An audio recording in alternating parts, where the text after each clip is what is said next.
Hey guys, this is Chandrima. Welcome and welcome back to my another vlog.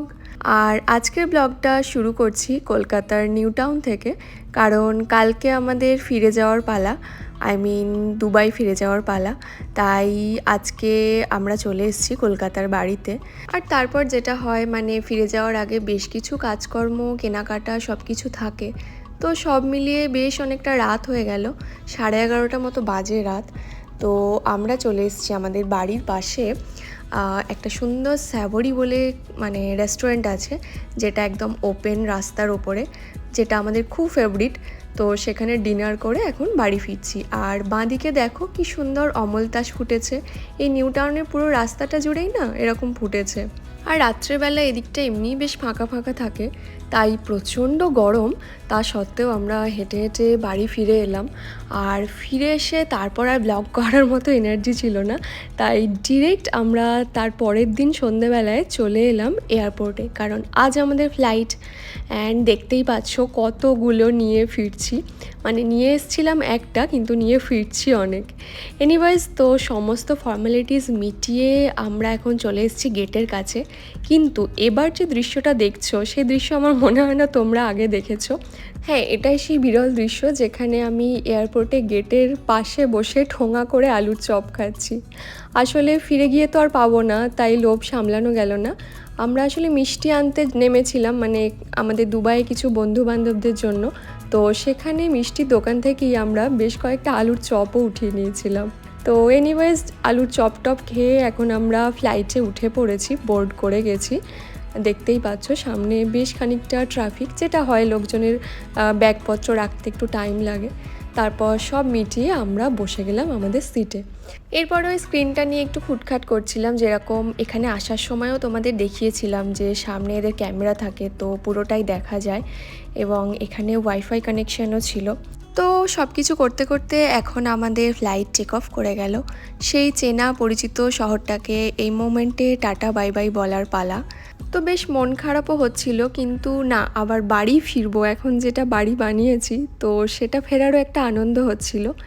এরপর flight take off করার পরে দেখছি যে air হোস্টেসরা এরকম ইনস্ট্যান্ট ক্যামেরা নিয়ে ছবি তুলছিল।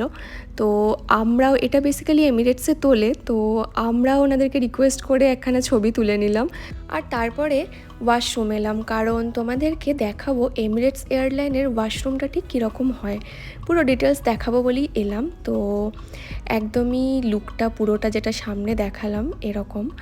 অ্যান্ড বেশ খানিকটা অন্যান্য এয়ারলাইনের থেকে আমি তো বলবো বেশ খানিকটা স্পেসিয়াসও বটে।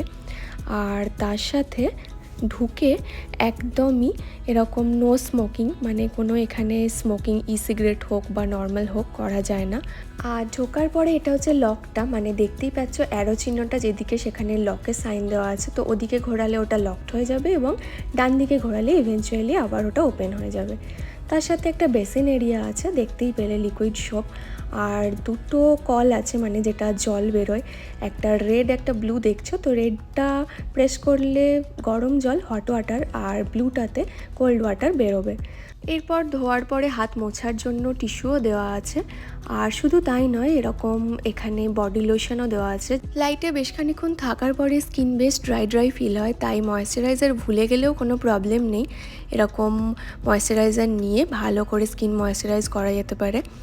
আর তারপর দেখাই তোমাদেরকে, টিস্যু তো নিচ্ছিলাম কোথায় কোথায় আছে।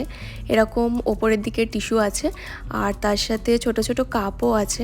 আর দেখতেই পাচ্ছ এটা ফ্ল্যাশ বাটনটা, ওপরে ইনস্ট্রাকশন লেখা আছে। যেহেতু কলকাতা থেকে ফ্লাইট ছিল, তাই বাংলাতেও ইনস্ট্রাকশন ছিল। আর এগুলো হচ্ছে টিস্যুগুলো, কারণ কোনো জেট স্প্রে নেই, তাই বড় কাজটা যদি করতে হয় সেক্ষেত্রে টিস্যুই একমাত্র ভরসা। এরপর আরও একটা কম্পার্টমেন্ট ছিল, যার মধ্যে ছিল স্যানিটারি টাওয়েল। তো সাডেন যদি ইমার্জেন্সিতে কারো স্যানিটারি প্যাডেরও দরকার পড়ে, সেক্ষেত্রেও কোনো প্রবলেম নেই। এটা সমস্ত এয়ারক্রাফটেই থাকে। তার সাথে এই ওয়েস্ট ব্যাগগুলো, প্রয়োজন মতো ইউজ করে ওয়েস্ট প্রোডাক্টগুলো ওখানে ফেলে যে ডাস্টবিনটা থাকে তাতে ডাম্প করে দেওয়া। এছাড়াও দুটো ড্রয়ার আছে, যেগুলো অ্যামেনিটি স্টোরেজ। তবে এখানে কতটা 2.7 কেজি দেখতে পাচ্ছ, ম্যাক্সিমাম অতটাই জিনিসপত্র রাখা যায়। তো এরপর ওই যে ডান দিকে লক ঘুরিয়ে দিলাম, তো আনলকড হয়ে গেল দরজা এবং অটোমেটিক্যালি বাথরুমের লাইট অফ হয়ে গেল। তারপর বেরিয়ে চলে এলাম। আর বেরিয়ে এসেই দেখলাম যে আমাদের ডিনার সার্ভ করা স্টার্ট হয়ে গেছে। তো বেশ মজাই পেলাম, কারণ আমার না সত্যি বলতে ফ্লাইটে উঠলেই প্রচণ্ড খিদে পায়, আর ফ্লাইটে খেতেও খুব মজা লাগে। আর আজকের ডিনারে রাইস, চিকেন কারি, তার সাথে পাস্তা, তার সাথে পায়েস আছে ডেজার্ট হিসাবে, এছাড়াও কাজুর একটা প্যাকেট দিয়েছে, তাছাড়াও দিয়েছে একটা ব্রেড বান এবং জেলি অ্যান্ড আমুলের বাটার, দেখতেই পাচ্ছ একটা ছোট্ট চকলেটও ছিল, আর তার সাথে আমরা জুসও নিয়ে নিয়েছিলাম। তো সব মিলিয়ে ডিনার জমে ক্ষীর। আর এমনিতেও মানে এমিরেটসের খাবার দাবার যথেষ্ট সুন্দর অ্যান্ড যথেষ্ট হেলদি। তো খাওয়ার পরে যেটা হয়, বাঙালির প্রচণ্ড ঠান্ডা লেগে যায়, তাই কম্বল চাপা দিয়ে আপাতত ওই যে সাইডে যেটাকে দেখতে পাচ্ছ না, ওটাই আমি। তো বেশ ভালোই একটা ঘুম দিয়ে দিলাম। আর বেশ খানিকক্ষণ পরেই দেখছি এয়ার হোস্টেসরা ডাকাডাকি করছে, কারণ সিট বেল্ট লাগানোর জন্য, কারণ আমাদের ফ্লাইট ল্যান্ড করতে যাচ্ছে। তো সিট বেল্ট লাগিয়ে বসার পরে দেখতে পেলাম একদমই ল্যান্ডিংয়ের কাছাকাছি ফ্লাইট, আলোর রোশনাই, আলোর শহর, অপূর্ব সুন্দর দেখতে লাগে ওপর থেকে। সেটাই দেখতে দেখতে আমরা আলটিমেটলি মাটি ছুঁয়ে গেলাম ইউএইর। এবং এইভাবে স্ক্রিনে দেখিয়েও দিল যে আমাদের কত নম্বর বেল্ট থেকে লাগেজ কালেক্ট করতে হবে। তো এখন ফ্লাইট গেটের মধ্যে লাগাচ্ছে। দেখতেই পেলে পরপর যতগুলো ফ্লাইট আছে সবই এমিরেটসের, কারণ এই টার্মিনালটা শুধুই এমিরেটসের। আর ফ্লাইট ল্যান্ড করার সাথে সাথে সবাই ভিড় করে দাঁড়িয়েছে, সবারই বাড়ি ফেরার তাড়া, আমাদেরও। তো আমরাও ছোটাছুটি করে চলে এলাম এয়ারপোর্টে। ওই দিকে যেটা দেখছো কানেকশন, ওটা যাদের কানেক্টিং ফ্লাইট আছে তাদের জন্য, আমাদের তো কানেক্টিং না, আমাদের তো এই অবধি জার্নি। তাই আমরা চললাম অ্যারাইভালস এবং ব্যাগেজ রিক্লেমের দিকে। তো এগেইন সেই যে মনে আছে তোমাদের সেই সুন্দর লিফটটা, ওই লিফটটা নিয়ে আমরা চললাম ইমিগ্রেশনের দিকে। তো ইমিগ্রেশনের পরে হচ্ছে আমাদের লাগেজ কালেক্ট করার পালা। ইমিগ্রেশনের এখানে আর ছবি তোলা হয়নি, বিকজ সব জায়গায় সব কিছু তো অ্যালাউ করে না জানো। তো এরপরে আমরা ইমিগ্রেশন কমপ্লিট করে চললাম লাগেজের দিকে, মানে লাগেজের বেল্টের দিকে। আর বেল্টের কাছে আসতে সঙ্গে সঙ্গেই দেখি ম্যাজিকের মতো আমাদের লাগেজ চলে এসছে।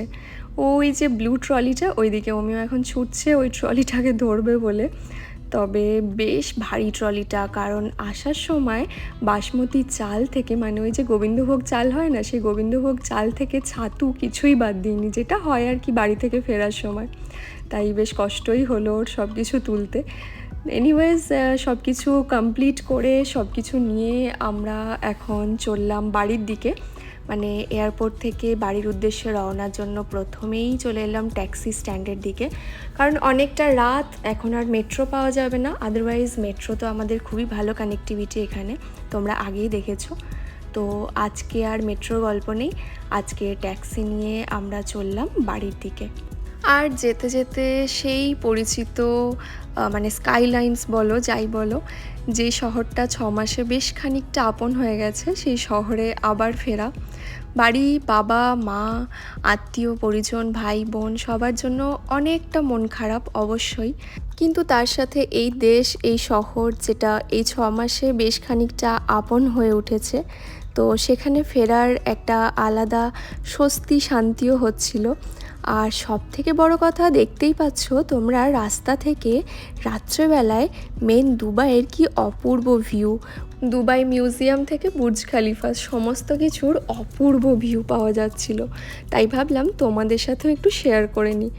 আর এই ভিউ এনজয় করতে করতেই আলটিমেটলি মানে ওই 20-25 মিনিটেই আমরা পৌঁছে গেলাম বাড়ি। এরপর ট্যাক্সির পেমেন্ট মিটিয়ে আমরা চললাম আমাদের অ্যাপার্টমেন্টের ভিতরে। তো এখন অনেকটা রাত হয়েছে, তার সাথে দেখতেই পাচ্ছ চোখে মুখে টায়ার্ডনেস। তো আজকের ব্লগটা এই অবধি থাকলো, সবাই জানিও কীরকম লাগলো। ভালো লাগলে লাইক, কমেন্ট, শেয়ার, সাবস্ক্রাইব করে দিও। অ্যান্ড দেখা হচ্ছে খুব তাড়াতাড়ি অন্য কোনো ব্লগে, অন্য কোথাও। টিল দেন সবাই খুব ভালো থেকো। আমার বাড়ির আপাতত খুব অগোছালো অবস্থা, তাই আমিও গুছিয়ে নিয়ে খুব তাড়াতাড়ি ফিরে আসছি। Till then tata, bye by.